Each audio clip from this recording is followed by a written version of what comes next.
Welcome to Elevation Summer Camp's Leaders Training. Over the course of the next few videos, we are going to be going over the Leader's Handbook. So if you have that in front of you, that would be great.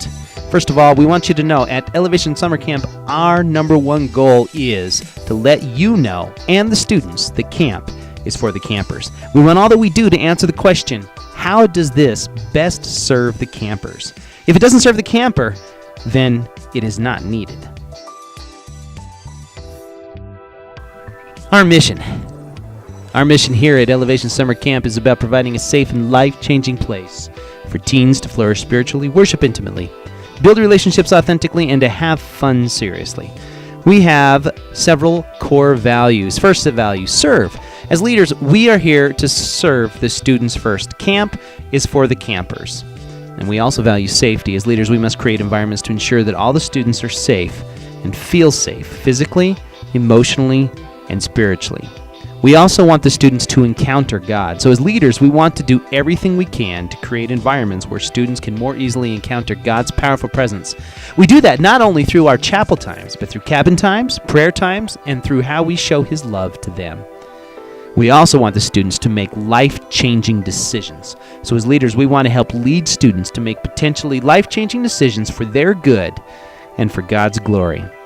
And on top of all this, we also value a tremendous amount of fun. As leaders, we also want to help our students have the best week of their lives. Students love fun, and so do we.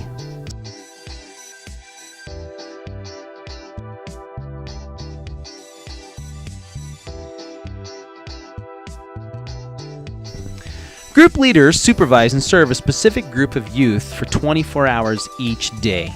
So you have responsibilities when you do this. Number one, love your campers. That is very important. Number two, pray for your campers before, during, and after camp.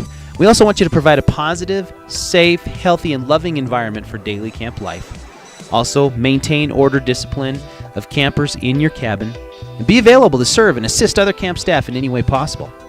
Also, actively participate in all camp activities. We need you to lead by example. Attend all scheduled group leader meetings. Be available for ministry times as directed by camp staff or the guest speaker. Provide assistance during meals, meetings, and a variety of tasks. We also need to facilitate cleanup of your cabin and designate area of camp at the end of the week. And have a daily devotional time with your group. The specific time and material, well, that'll be designated by your director or the head group leader.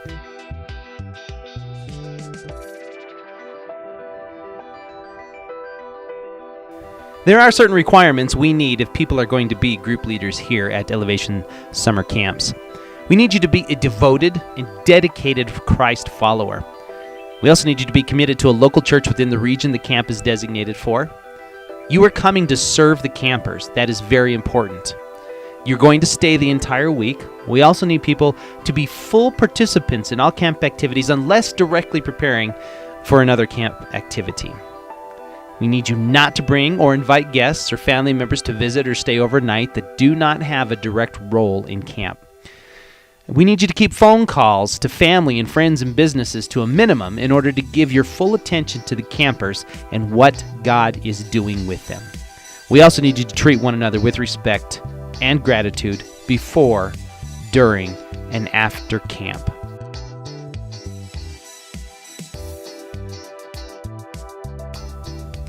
Here at Elevation Summer Camps, we have an idea of what we think great group leaders are. And we're going to go over a few of those right now. First one, a great group leader here at Elevation Summer Camp is loving. As a group leader, your job from time you arrive until you leave for home is to love students 24 hours a day. They won't care how much you know until they know how much you care. Your unconditional love can impact their lives and make an eternal difference. You also need to be present. The planned activities, meals, meetings are for you and the campers. Be there on time or early.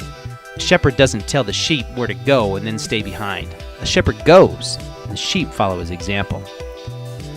Giving. Present your needs to the Lord, then ask for His strength and help in serving students. A group leader with personal needs to be met, say recognition or identity, it's like an empty sponge that soaks up all of the life from everything it touches. Instead, you need to be like a full sponge that drenches everything it touches with love and strength. You need to be alert as a group leader. Know where your students are. If they're in the field playing a game, in the cabin, then that is where you need to be. If they are scattered in 10 directions, then be in 10 different places. Not all at the same time, of course. We also need to be responsive. If you see a potentially unhealthy or disruptive situation arising, deal with it appropriately. Reacting emotionally will escalate the problem.